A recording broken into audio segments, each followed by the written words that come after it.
What we're about today, rather, is talking about changing lives and expand your services. It's to learn different products and training programs that we offer here at Successful Transition Planning. People do sometimes ask, so what's the Platinum Years? The Platinum Years is our branded set of programs which are geared towards people ages 55 and up. Essentially, our market tends to be business owners, executives, and other professionals. These are our stories. This is me on the left, Paul Cronin. Jack Beauregard is here on the right. And I had a long career in the corporate world and then started entrepreneurship. In 2008, I sold a business and ended up at a networking event. And I sat down next to this distinguished looking gentleman, Jack Beauregard. And he asked me a question. He said, Paul, what do you do? And I said, well, I help companies go faster. Basically a sales and marketing guy. Is that something you're interested in? And he said, well, maybe. And I said, well, what do you do? And he said, well, you know how people get to a point in life where maybe they need to sell their company or change careers or just retire and they don't really know what's going to happen next. And I kind of laughed and said to myself, yep, I know exactly how that feels. And he said, well, I have a process that helps people figure that out. And I said, we exchanged cards and we decided to meet for coffee. And we ended up keep having cups of coffee over the next year. And eventually we decided to become business partners. And Successful Transition Planning was born out of all that. Jack's experience is somewhat similar. He had a long corporate career. In his case, he came from the medical field, selling hips and knees, started a company, and then suffered a difficult personal tragedy, lost his wife at a very young age, and he became a single father. And out of all that experience and some other experiences along the way, he ended up at the Harvard Divinity School and started studying all about how people make major transitions, how they deal with major change in life. I will just stop for a moment to say, for those of you who are just tuning in a little late, this is going to be recorded, and everyone will get a recording of this via email tomorrow. There'll be a link, so you can always listen to it or hopefully share it with others you know.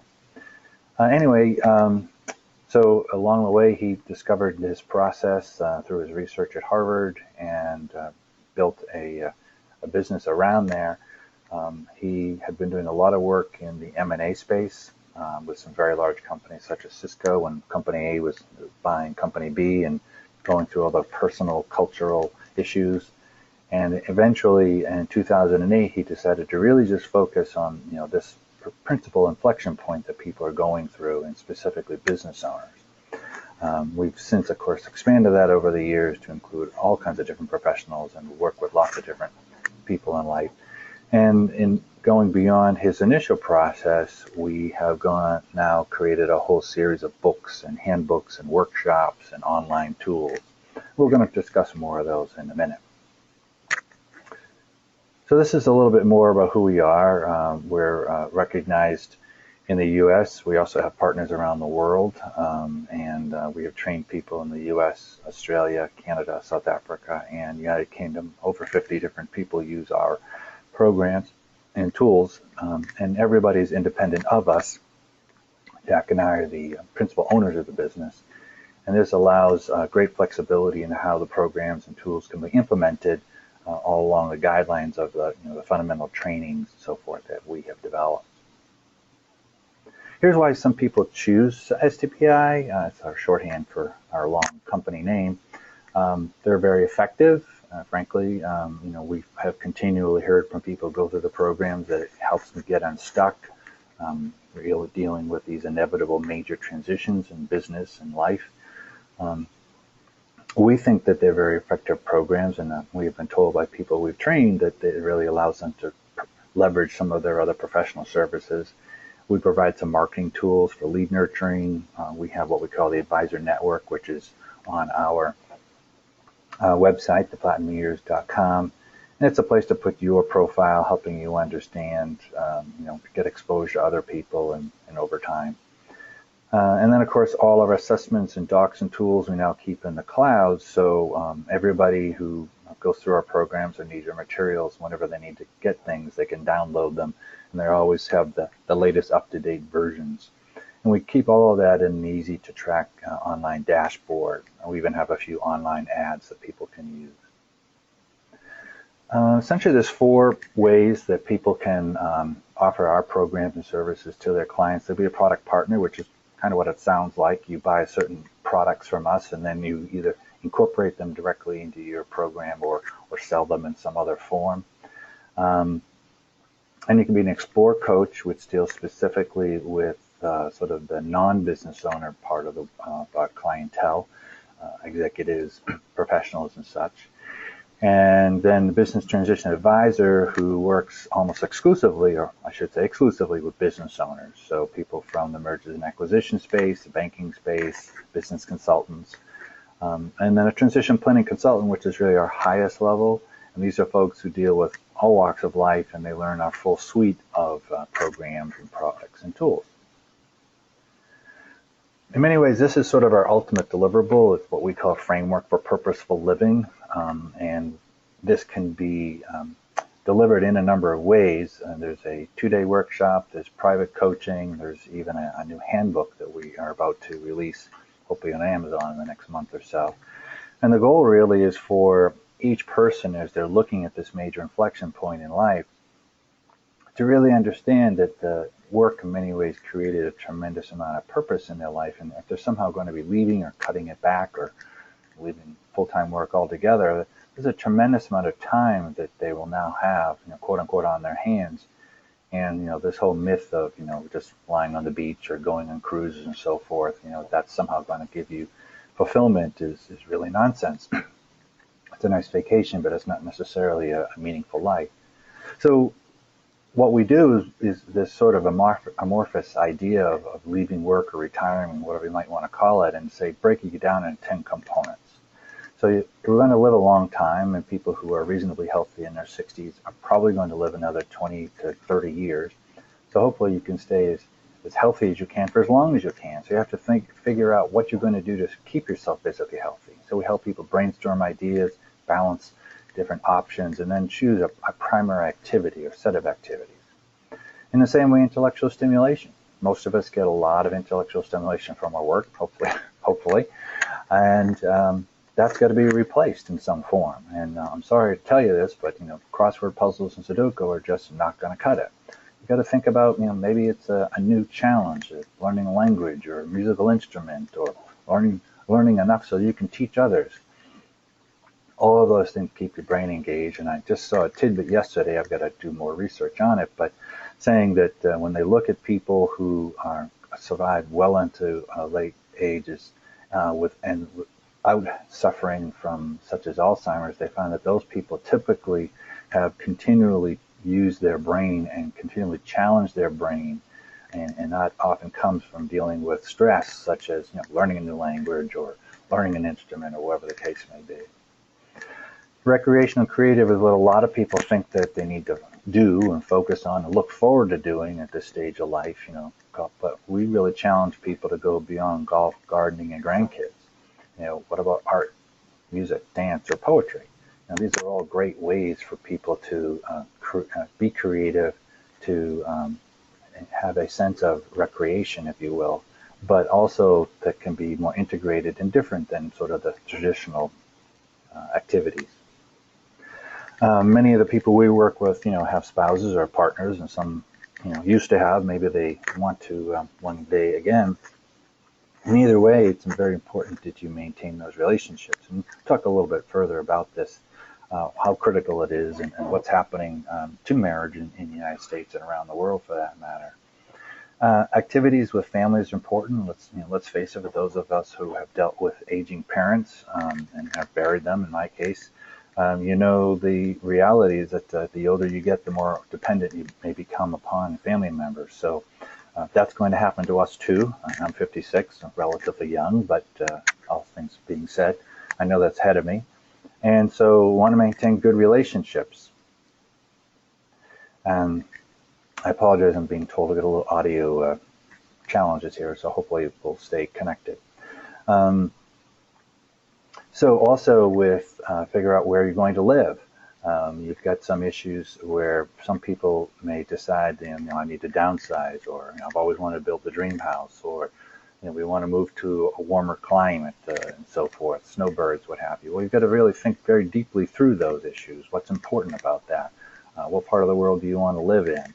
And what times of the year do you want to live in different places if you have that capacity to do so? We need to have social connections. Most of us, and there's a lot of research to back this up, get anywhere close to 80% of our social connections through work. So if you're going to be leaving that behind, you've got to create new ways of creating new social connections. It's very common for people to want to gain a sense of spirituality or perhaps deepen a sense of their faith. We don't preach any particular faith or any faith at all for that matter, but we try to give people ideas about how they might express spirituality or faith and to incorporate that in their lives. And frankly, the way I think it's important to view this is, I think we're about the only critters on earth that really think very often or very deeply about why we are here. All right? And that is very much at the essence of what spirituality and faith traditions might be. The last area we encourage people to work through is work. And we break that into two components, income-producing work and volunteer philanthropic. And most people think of this stage of life, retirement or late careers.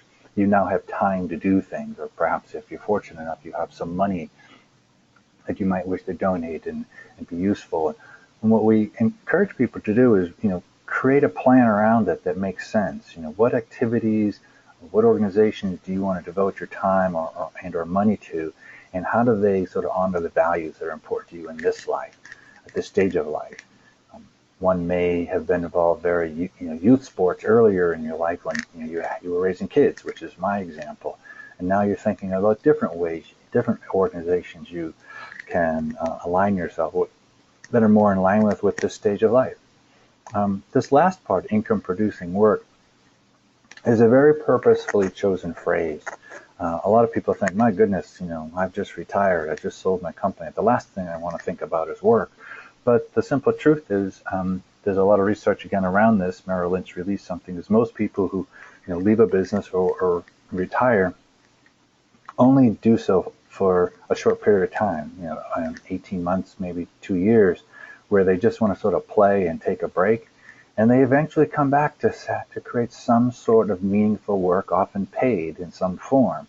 And that could be part-time work, it could be consulting, it could be a small business that is sort of somewhat portable, if you want to call. It could be working back in the industry that you were before, or more likely something completely different. But when you have this framework, it allows each individual to get their hands around something which is, very sort of, intangible. How do I create purpose in my life? So this is a talk I like to give, done this at colleges and accounting firms and over the web, etc., called The Retirement Journey. I'm just going to give you a snippet of it here, but it really speaks to the essence of what we're trying to help people understand.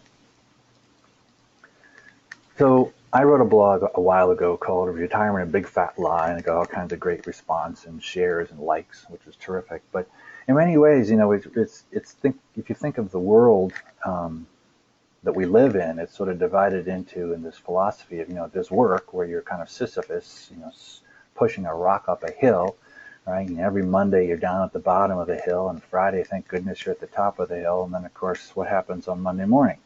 You wake up in your bottom of the hill and you have to push the rock again.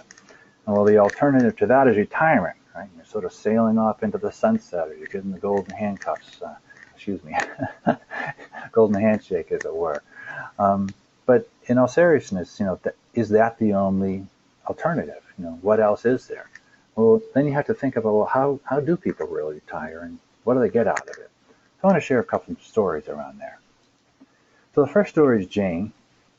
And Jane was a stay-at-home mom who raised a number of kids, and when her last one went off to school, she started to get a part-time retail job just to get out of the house, earn a little extra money, and so forth.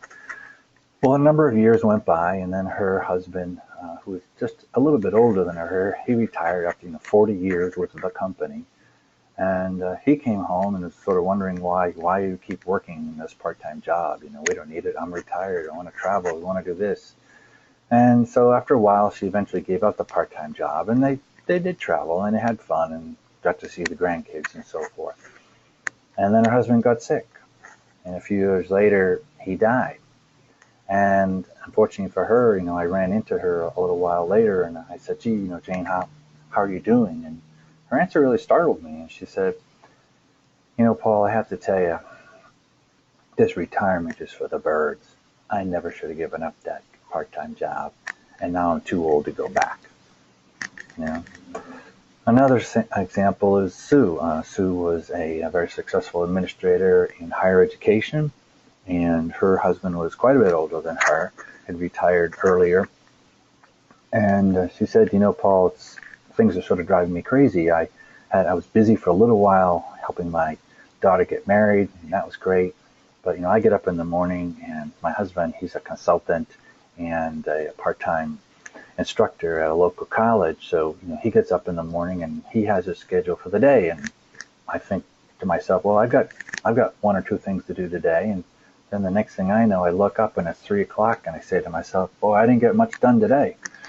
And she said to me, she said, Paul, I've worked my whole life, but, I don't really know what to do. Fred's the last story, and this was many years ago. I purchased a second home on Cape Cod, and I met him. He was the father of the man who owned the house, who also used it as a second home. And we were doing the final inspection before the closing. And Fred showed me around the property, and he was essentially the caretaker. He had retired to the Cape. I believe he was an engineer in his work life. And he showed me with great pride about how he'd taken care of the house and the lawn and the gardens and so forth. And then as we were sort of wrapping up the little tour, he turned to me and he said, Paul, this place has really kept me busy while I've been retired down here. I guess after you buy it, I'm going to be out of a job. And I kind of looked at him, and I just didn't know what to say. I felt so bad. Here I was so excited to be buying a house, and meanwhile I was firing someone. What's really going on? And I think you see in those stories is this great disconnect about, how people are supposed to live and how they actually live. And this whole idea of what is this golden years and this retirement. And now you take a look at human history. And so if you look at human life expectancy, which is from measured from birth until death, throughout most of human history, people only lived 30 or 40 years. It took until the mid-20th century for global human life expectancy to reach 50 years. Now today, of course, in rich countries like the U.S., where I am from, there's people live between 70 and 80 years. There are countries such as Japan, rich countries with really good diets, where average human life expectancy is now over 80 years. Kind of extraordinary. And yet our society is sort of built into this whole idea that when you get to your 60s, in some cases, your late 50s, you're supposed to retire. And yet there's an enormous disconnect between how long we're living and the expectations of society. This is a study done by U.S. Department of Labor and released in 2015. And they asked people a whole series of questions about how they spent their time. And people recorded, there was many people involved in this, and recorded how many minutes per day they did different things. And I've sort of summarized it as you read here. And age 45 plus, and you're still working full time, as you would expect, people work about 8 hours a day, they sleep about 7, and then they have 9 hours for the rest. Retired folks reported getting a little more sleep, which personally I'm kind of excited, looking forward to. But then they replace, a lot of their time that they used to spend working with TV and movies. And I can attest to this, and members of my family who have gone there. It's just astonishing, how much TV and movies they will absorb. But if you think about it, if you haven't really thought deeply about what you're going to do, and maybe there's financial issues involved as well, but the TV is right there. You're already paying for it anyway, so why not use it? I don't know about you, but the idea of spending a quarter of my day or so in front of a screen would drive me crazy. Speaking from the work world, I do a little too much of it now. In front of a computer screen, I don't want to replace it with a passive one. So, why do we need purpose? Well, this was a study done called Midlife in the United States, and done by the University of Wisconsin. And what they asked was a whole series of questions, and where people looked and said, well, am I living with a sense of purpose in my life, and do I have a number of positive relations?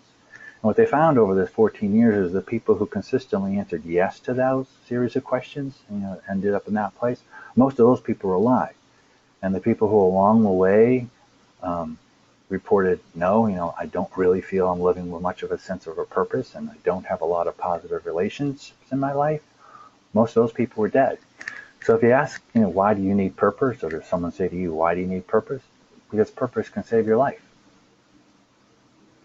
Of course, we're not the only ones speaking about this. Lots of folks have written about it. I'll let you read this screen, but the story I like to share is Lee Iacocca, who, of course, has famously rescued Chrysler there in the late 70s and the 80s. But before he was with Chrysler, he was actually the head of Ford, and he was responsible for the launch of the Mustang, which was the most successful launch of any new car in American history until the Tesla.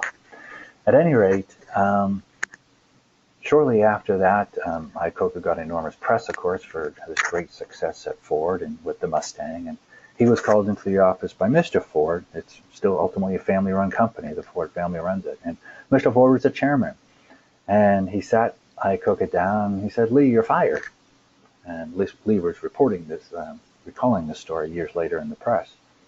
And Lee said, he was astonished. He said, "My goodness, why are you firing me? We've just had the most successful launch of any American car in history with the Mustang." And Mr. Ford said, "Because I just don't like you." And that was it. He was out. So, many ways when you talk to people or you talk to individuals, say, "Well, I've got a plan and, I know what it is and I'm sort of in control of my destiny." And no, you never know what's going to happen. Anything can happen. And as Iacocca says so well, is, you plan everything like, and then the roof caves in on you. You haven't really done much thinking about who you are and what you should be doing with the rest of your life. So there are lots of different ways people transition well and people don't transition well, but I'll summarize a few of the ways things that don't transition well. So this, I don't want to think about it. The people who are like, I don't want to plan, I just want to take a leap. And then you've got the people who are going to focus on that one thing. I call them that guy.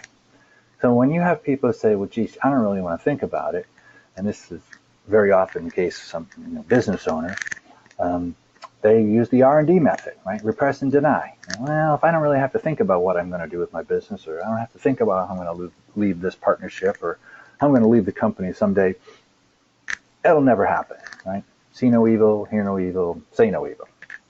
Kind of silly.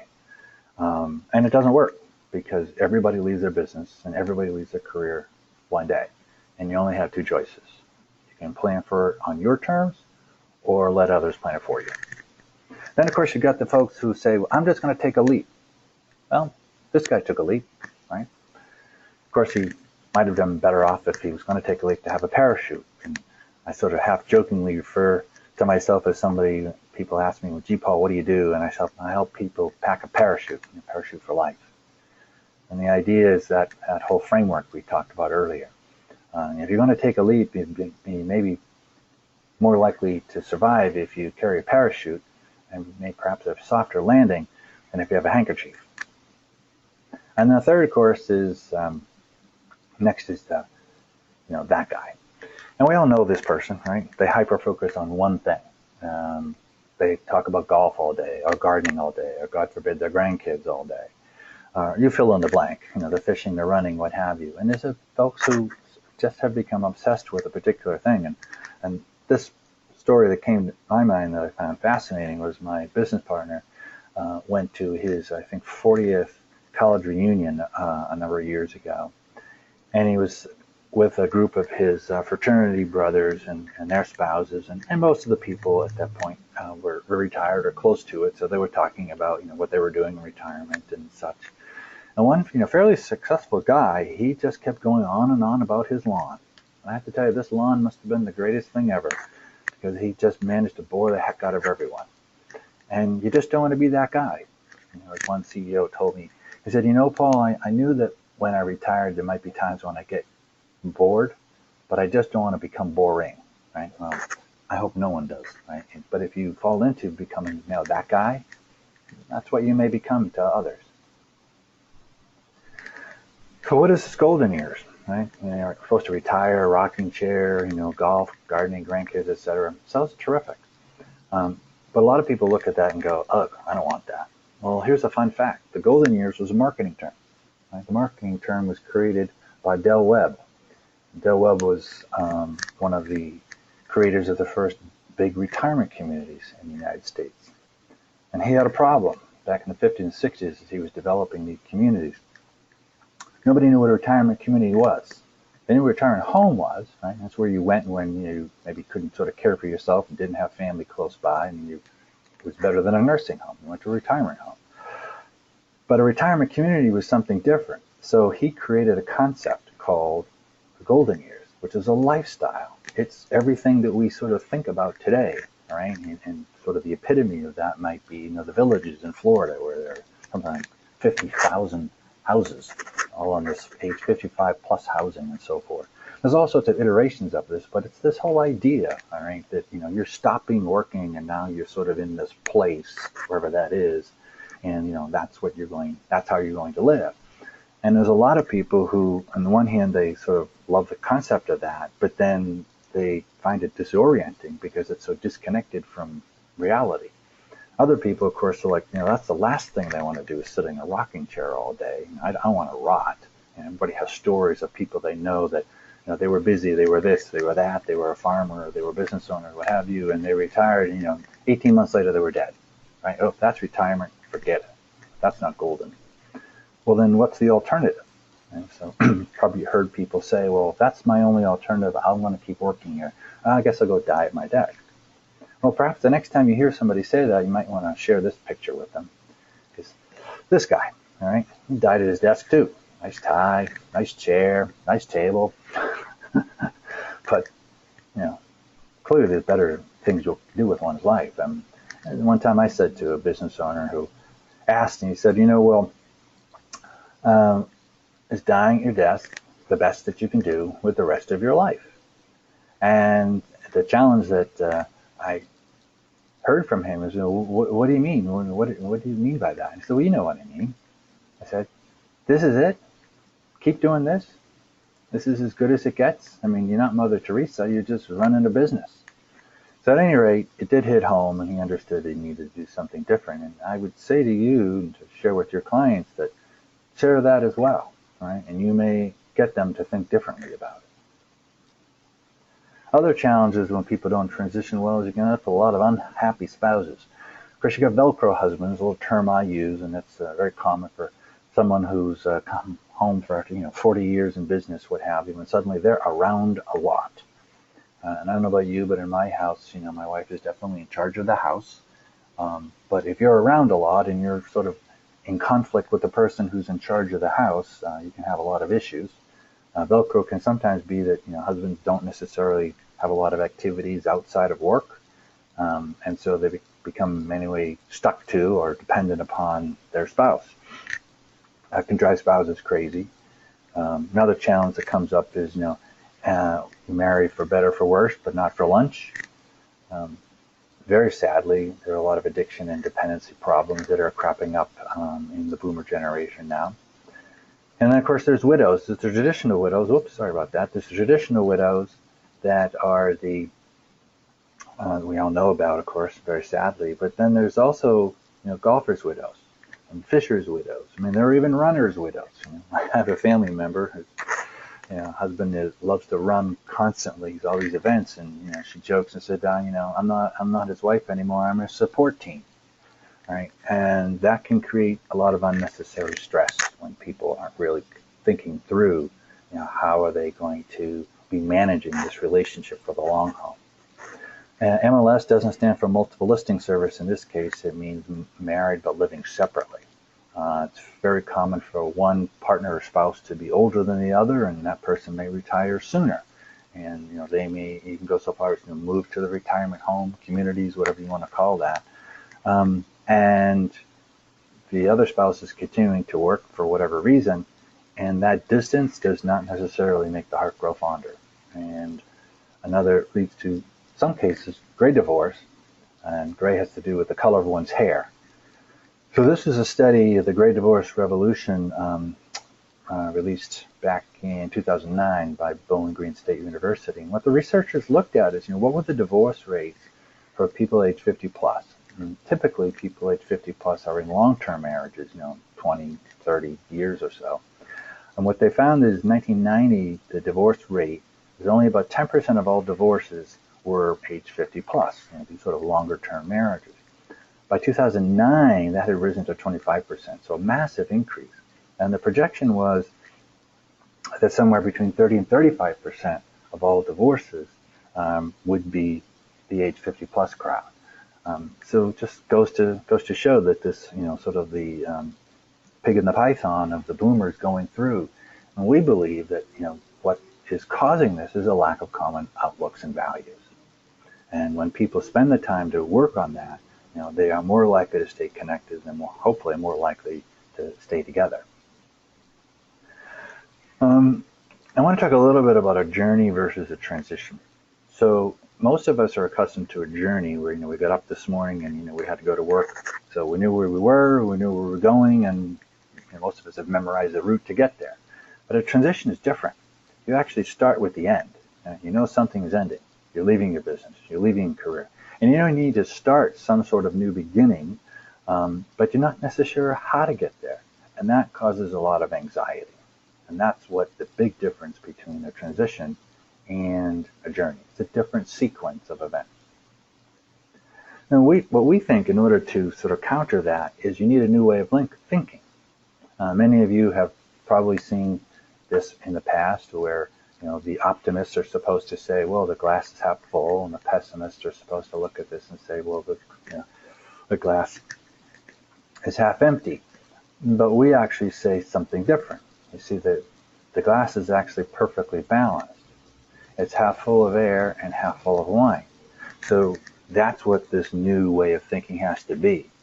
Getting a mix of, like that framework that we talked about, all the different aspects of life, so that you're feeling more fulfilled and living with a greater sense of purpose, and not this black and white either or scenario, this pushing a rock up a hill like Sisyphus or sailing off into the sunset, the golden years. Another way to look at it is to take a look at how we've lived. So in the late 20th century, life sort of got divided up into these three segments: education, or youth, and then we have this career, this long period of time, perhaps 40 years or so. And then we get into our early to mid 60s, and now we retire, and then we start dying off, right? But then things changed. As you get into the early 21st century, where we are today, people are living dramatically much longer lives.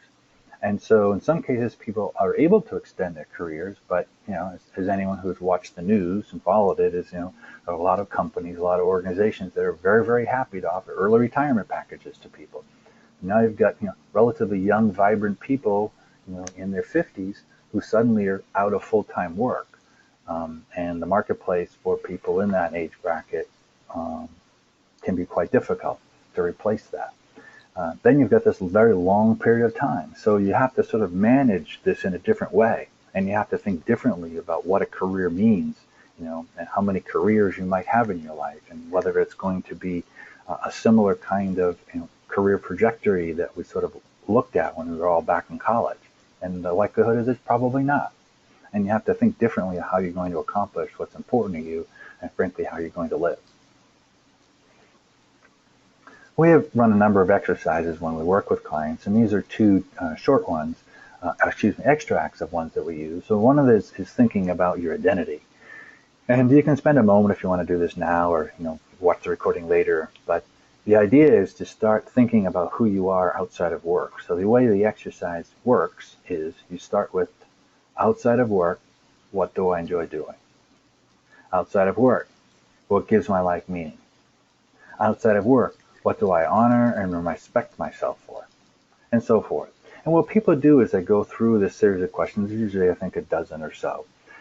People start to differentiate who they are at work, so to speak, and who they are as a person. Right? When work doesn't define who you are, right, it's much easier to leave it, or it's much easier to start thinking more fully about that. And if work still continues to sort of define who you are, you're more likely to have a lot of stress in the process of leaving, voluntarily or involuntarily.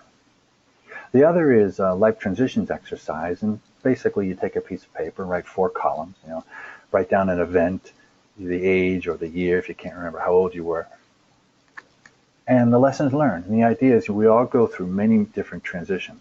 There's education, then we leave school, and then we start work, and then we're single for a while, and then we get married. And some of us are get married for a while and then get divorced. And not me, but or at least not yet. I haven't checked it today. At any rate, and then of course it's you start a business, you leave a business, what have you. When each of these major events, these major transitions, you write down what the event is, approximately the age of the year, and most important, what the lessons learned. And as you do this over and over, and you come up with 4, 5, 6, 8, 10 different transitions that you've experienced, you're going to start creating lessons, all right, that you learn from there. And those are the lessons that you can apply towards this next major transition.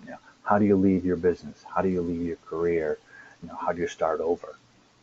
And this is a way of sort of knowing, understanding subconsciously, sort of revealing to yourself consciously what you know subconsciously. You've been through a lot, and you can learn from there, and you can get through this too. So here's the story of a client. This is someone who, as he likes to say, is, Paul, I've been doing taxes for 35 years, and I'm not sure what I'm going to do next spring when tax season comes around. In his case, he had actually gone to the next level, and he had gone through some formal training to help business owners, leave their companies, exit planning. And he was going through all that training, and he started working with some clients, but he had never gotten around to doing his own sort of planning for his own practice. And then he had a heart attack, and he almost died. And he really then came to understand that he needed to follow his own preaching. So he attended one of our workshops, and he followed it up with some private coaching, and was able to put together a plan whereby he understood, okay, this is what I'm going to do. This is how I'm going to transition it to a new person. That person is going to take over my clients.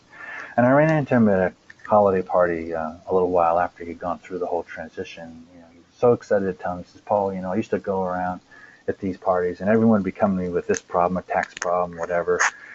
And now they all say to me, geez, where's Susie? Susie's the person who took over his business. And he's so excited that she's able to do that. Now, he still works part-time. He helps out at tax season, but then he's built this other practice. So he's created a whole other life and a whole variety of activities, and it's a much more fulfilling life. And he also shared with me, I happened to run into him about a few months ago, and he said, Paul, there's a little part of me, I still miss being the guy, that guy who makes the final decisions. I don't do that anymore because I don't own the business. I'm just there. So that's a trade-off that people have to make. But in his case, he said, he was really, really happy he did it. Susan was a different case. She was actually somebody who was a clinical psychologist. She had moved from one coast to the other, and she had built a nice business coaching practice. And life had changed, and she felt, physically, etc., that she wanted to do some different things, but she was stuck. Right? She couldn't sort of move out of what she was doing. She couldn't move into something else she wanted to do. And so she attended one of our workshops, and she had her breakthrough with some private coaching. And she realized it wasn't that she didn't know what she would do. It's that she was concerned that she couldn't transition once again. And of course, she had gone through this one major career transition, and she understood now I can create a plan for how to move beyond this, monetize some of this coaching practice she had put together, and then start focusing on the things that are really important to her. And she said, I want to do things as many things as I can do while I'm healthy enough to do them. This is a preparedness chart that we help people understand. There's the psychological, the emotional, intellectual, spiritual, and then the lifestyle areas that you need to explore. And the lifestyle very much relates to that framework that I mentioned earlier. People sort of get their hands around. But if people are willing to do the work in these different areas of their life, they're much more likely to be fully prepared and have a much more successful, what we call the platinum years, this next great long phase of life. And as we wrap up here, I sort of ask people, these are the 3 paths forward. You can pursue the rutted road to sort of dying at your desk, right? Being like Sisyphus, rolling a rock up the hill until the rock rolls back over you. Then you can plan and choose, the sort of a nice, smooth plan of the golden years. It's not particularly interesting, but it's well worn. You know how to get there. But we challenge people to go the middle path. They're not quite sure where that is. They can't see where it is, but they're willing to do the work and do some planning and be thinking about who they are. Then they can be some of the most interesting and even exciting 10, 20, or 30 years of life. So that's what the journey is about. Some of the programs that we have programs of self-reflection, one for business owners called What's Next Self-Assessment, Exploring Your Life, Shaping Your Future, which is for the rest of us. Then there are two programs of these programs of self-reflection are broken into three components. There's an online questionnaire that takes someone about 20 minutes to fill out, and a report is issued from there. There's a book, in this case, called Finding a New Owner for the business owners, and then 7 Principles for Living with Authenticity for everyone else. And then there's the self-discovery guidebook, which is 20 or 30 pages of all sorts of exercises, checklists, to-do lists in some case. And we price that at $99, and not because it's not worth more, but that's what the internet says it's worth. And it's a very straightforward way for anybody in this place to get kicked off. While they're still working, they haven't really quite figured out what they should do or when they should do it, but here's a great way to get their hands around it. And in these cases, what the goal of the programs is to help people understand what are their motivations, what are some of their goals, their attitudes and expectations about the whole process of leaving, maybe judge a little bit about how emotionally prepared they are for leaving, and then to start, poking around a little bit, what are your plans really like for creating a meaningful and purposeful new life? We have some short coaching programs that deal with some of the soft issues, and this can be difficult for some advisors because they're not trained in any of these areas. So the short coaching programs, which are sort of longer versions of the programs of self-reflection, it allows an advisor to stay in your comfort level, but allows the person to stay in their comfort level, because in many ways, advisors are often asking in this case, a business owner, sort of dive into the deep end of the pool. We know what to do. We're the experts, and just come on in here with us. Meanwhile, they're not sure they even are able to swim in that pool. Is the water battery acid? So these short coaching programs or programs of self-reflection are ways for that owner to get their toe in the water, or that late career professional get their toe in the water, get comfortable with the whole concept of leaving, and then they can go into a deeper planning process. So these are some of the elements that go through. The difference is, of course, you're actually helping them coach through some of these challenges, helping them create some of their goals, helping them determine some of their mental readiness. So different than doing it on their own is you're sort of walking through all these exercises and questions with them over 2 or 3 meetings. And they're able to ultimately get to a place where, like, okay, I understand this. I have a greater sense of who I am outside of work. I have a sense of what I can learn in previous transitions and how I apply that to new transitions. The workshops are similar in that they have all the same core elements, but it allows you to, on a systematic basis, help a group of people, sort of economically, more efficiently, understand where they are and understand how to deal with some of these issues, so they can start thinking more deeply about how they might want to plan them. And I recently ran an Explore workshop at a local college, and the people really loved it. They got into it. We got great feedback, and it really started to prepare them to think what are their next steps. And we hope to follow that up with that college, perhaps in the fall, for people who will want to think about actually leaving. Because there are a certain number of people who leave college just the way a certain number of people leave a company every year. We have the Living with Purpose workshop, which is a very powerful part of our programs. It's very much a way of taking somebody step by step, or in this case, a group of people step by step through that framework for purposeful living. And it's very much an energetic, action-packed couple of days. It can be done, as I say, over 2 days. It could also be, the sessions are modular, so it's possible to deliver these over several evenings or several weekends, as the case may be. And we also have a sort of a 1-day version of this, which is a little shorter, but it allows someone to get enough of what they need to do, so then they can sort of finish the rest of the sessions on their own, or if they've got a spouse or partner, they can work on them together. Then the more formal coaching programs that are multi-session programs, I should say, is So we have a program, Think, which is really built around business owners and helping them think strategically about that, and very much dealing with some of their core fears. And you deal with business owners, a tremendous number of fears they have about how they're going to lead the company, or if they can lead. Not that other people don't have these fears, but the business owners tend to have a greater sense of them. And that's generally 4 sessions to help people get through there. The LIVE program is 7 strategic steps for creating a successful transition. That is going through that framework for purposeful living, but doing it once a week for approximately 2 months. And the DECIDE program is pretty much what you see there. It's, you have to figure out how I'm going to do with this. What am I going to do with my company?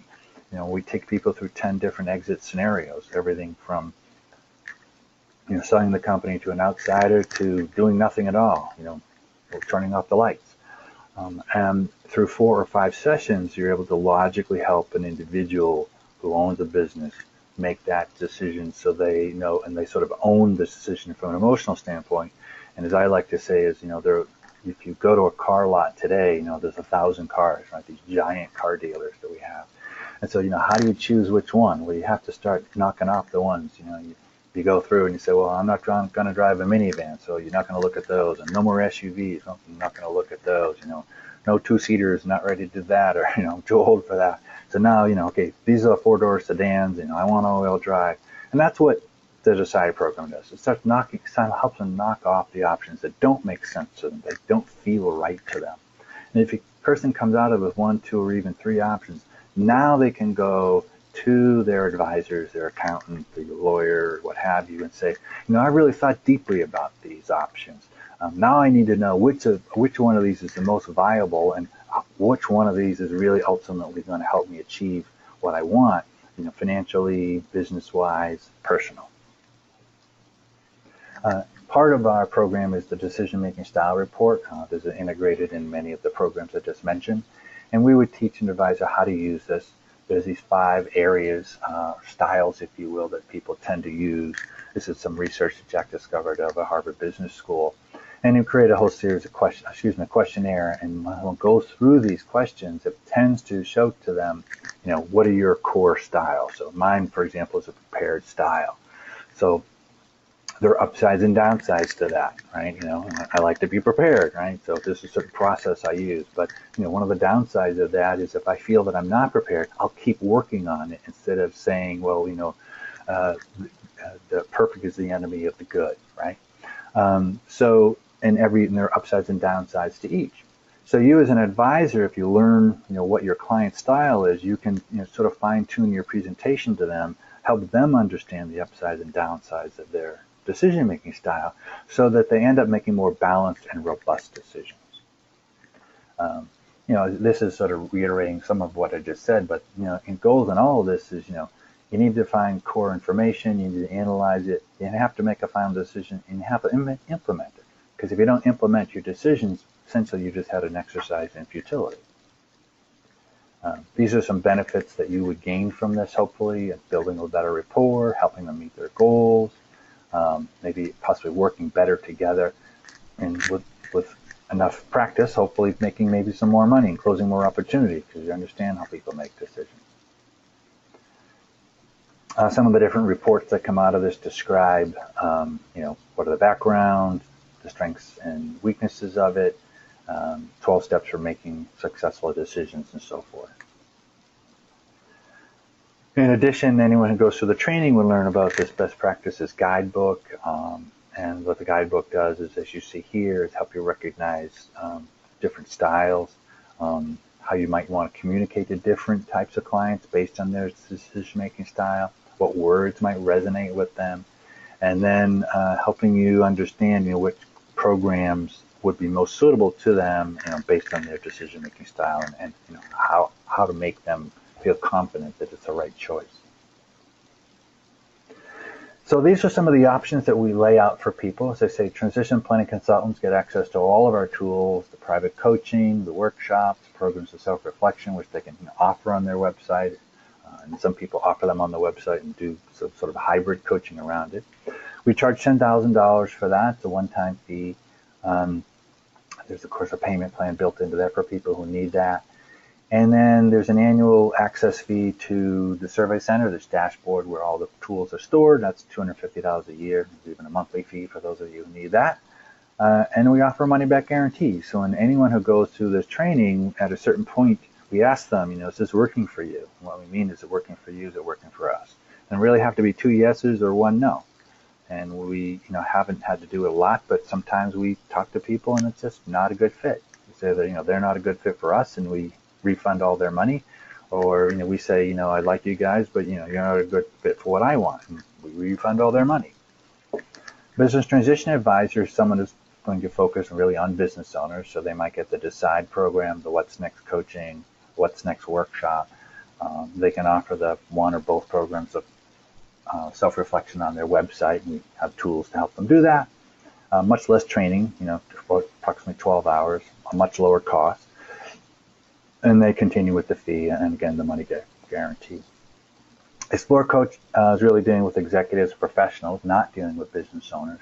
So they really want to understand, how do I coach people through this issue, or how do I coach a group of people in a workshop, offer the programs of self-reflection, much less training, very modest $1,000, and then the annual fees. And the product partners, I say this is one of our newest iterations where you're really just offering these programs of self-reflection and a couple of books and so forth, and we have a package of those is $500. And then there's the access fee, so you can assign the questionnaires to your clients. So as we get towards the end here, this is me. This is how to reach me.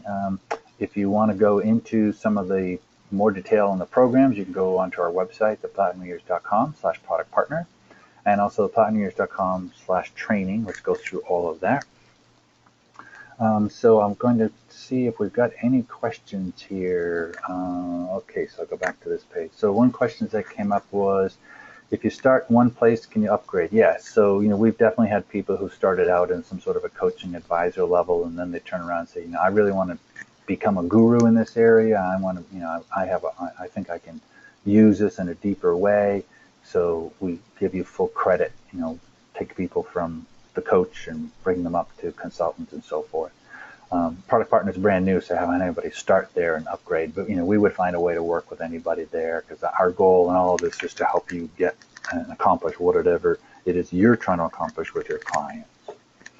How long does it take? Well, as you can see here, the training, to be a product partner is you're really just understanding what the products are and how you might use them. It's not a lot of, frankly, intense training. You're not really learning to coach people through it, but more in terms of how to explain it to people so that when they're using the tools on their own, or with their spouse or life partner, they understand what they need to do. And to a certain degree, a product partner, like in all people, you're mostly holding people accountable, for their actions. Like, hey, you decided you want to explore this program, or do this, read these books and so forth. I need some information back from you in order to do my financial plan or my tax plan or legal plan, what have you. You've got to do that work, right? You would also hold your clients accountable in any sort of a coaching or consulting practice, but that's a much deeper process. So you're working with them and holding them accountable. What other questions here? Who does the training? Okay, so all the training is done by Jack Beauregard. Training is done mostly over the web, except for transition planning consultants. People do typically come to Boston for a week. It's a very intensive week. But when you're done, you're learning from the guru who's created all of this material. This is the culmination of 30 years of his practice and teaching and training. I do some training, but that relates to more of what I call the logistics and marketing around it. And then we have one outside trainer who actually is a co-developer of some of the workshops. So we have him come in for something over the phone or in person, if the case may be, to understand how the workshops work. What else here? Where do we learn more? Okay, so as I said earlier here, these are the website, theplatinumyears.com/product-partner, and then theplatinumyears.com/training. Feel free to reach out to me. And if you want to talk to Jack, who actually does the training, it's simply jack@theplatinumyears.com. And our toll-free number is on our website. So let's see. I don't see any other questions, so I guess we're going to leave it at that.